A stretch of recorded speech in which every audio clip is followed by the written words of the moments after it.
Magandang balita, Biblia.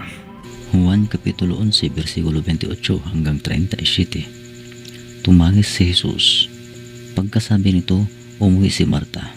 Tinawag niya si Maria at binulungan. Narito na ang guro at ipinapatawag ka. Pagkarinig nito ay nagmandaling tumayo si Maria upang salubungin si Jesus.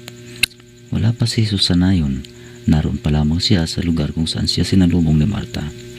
Nang makita si Maria ay nagmamadaling tumayo at lumabas. Sinundan siya ng mga Hudyong nakikiramay sa kanila. Akala nila ay pupunta siya sa libingan upang umiyak. Pagdating ni Maria sa kinaroroonan ni Jesus, nagpatira pa siya sa paanan nito at nagsabi, "Panginoon, kung narito po lamang kayo, hindi sana namatay ang aking kapatid."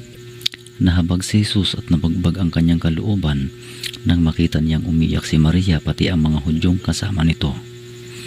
"Saan ninyo siya inilibing?" tanong ni Jesus. Sumagot sila, "Panginoon, hali kayo at tignan ninyo."